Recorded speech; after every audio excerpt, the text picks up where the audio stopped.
Bonjour les amis, bonjour les amis. Alors aujourd'hui on revient justement dans le chapitre 14, cette fois-ci les versets 21 à 26. Celui qui a mes commandements et qui les observe, celui-là m'aime. Or, celui qui m'aime sera aimé de mon Père. Et à mon tour, moi je l'aimerai. Et je me manifesterai à lui. Alors Jude, non pas Judas l'Iscariote, lui dit « Seigneur, comment se fait-il que tu aies à te manifester à nous et non pas au monde ?»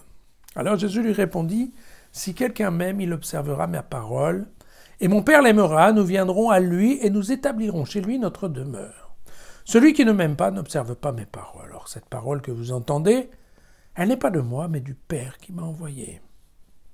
Je vous ai dit ces choses, tandis que je demeurais auprès de vous, le Paraclète, l'Esprit Saint, que le Père enverra en mon nom, vous enseignera toutes choses et vous fera ressouvenir de tout ce que je vous ai dit.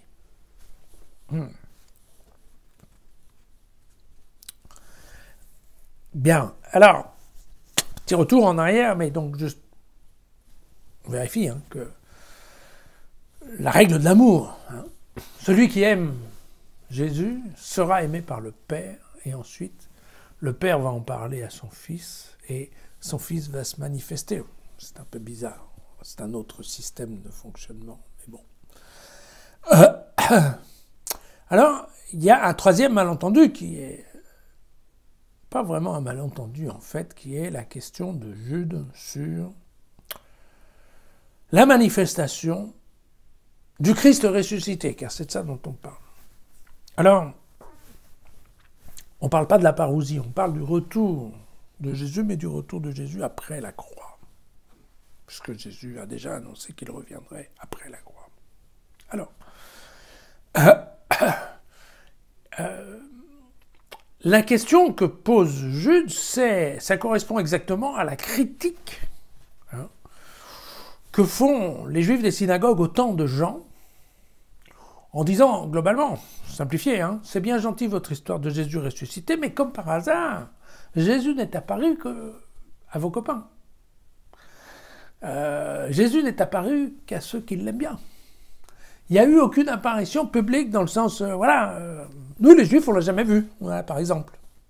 Alors, c'est un peu tiré par les cheveux, votre truc, vous dites que vous l'avez vu vivant, mais bon, nous, non. D'accord ? Et donc, c'est ça l'argument, la critique que Jude amène, c'est bien par rapport à cette critique des Juifs qui disent, mais pourquoi ? Et la réponse de Jésus, c'est de dire, mais oui, mais c'est pas ça la question. Si les Juifs ne croyaient pas en moi de mon vivant, alors encore moins ils croiront en moi, même si j'apparais ressuscité. Ils trouveront quelque chose pour ne pas y croire. D'accord ? Et il dit, mon retour, c'est une question d'amour. Moi, je vais revenir uniquement voir les gens qui m'aiment. Parce que c'est chez eux que ça m'intéresse. Ceux qui m'intéressent, c'est ceux-là. Pourquoi ? Ceux qui ne croient pas en moi, en fait, c'est qu'ils n'ont pas été appelés par mon Père. Vous vous rappelez cette histoire ? La sélection, de l'élection du Père.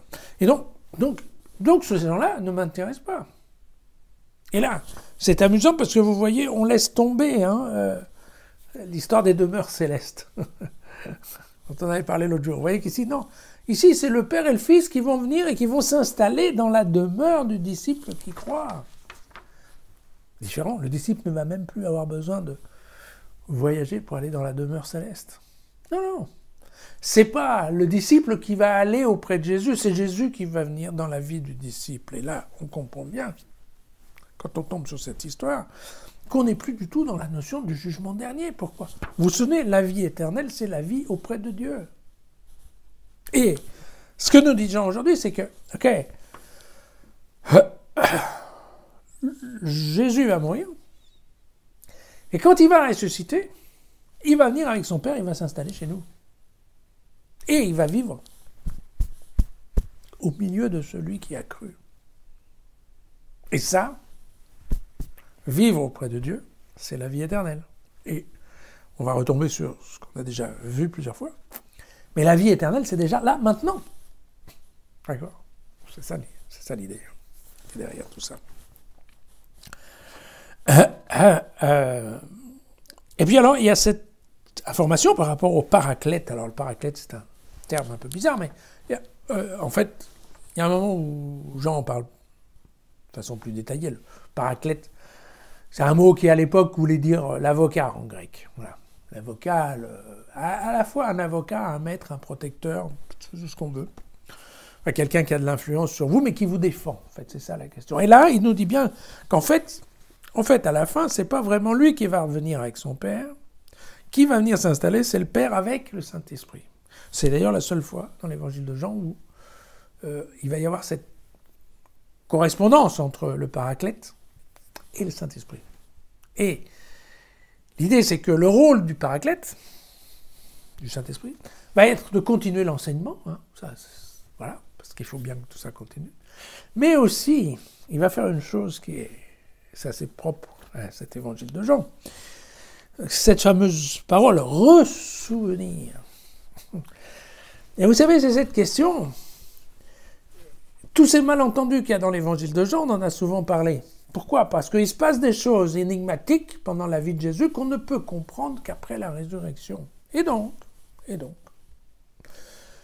l'Esprit Saint, c'est celui qui va dire aux gens, après la résurrection, qui va leur dire, écoutez, vous vous souvenez, à un moment, Jésus, il a dit ça.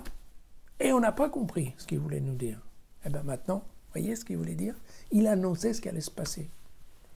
Voilà. Et donc, c'est l'Esprit Saint qui va dire à ses disciples, écoutez, vous ne vous souvenez pas, mais il avait dit ça. Ah, vous ne vous souvenez pas, il avait prévu ça. Ah, alors, voilà, c'est ça l'idée du ressouvenir. Voilà, voilà le rôle du Paraclète selon Jean. Donc vous voyez que dans sa construction littéraire de l'Évangile, c'est quand même pas mal foutu. Hein. Il fait en sorte qu'il y a plein de moments où personne ne comprend ce que dit Jésus, personne ne comprend ce qu'il fait. Mais Jean dit bien dans son évangile, de toute façon c'est normal, vous ne pouvez pas comprendre.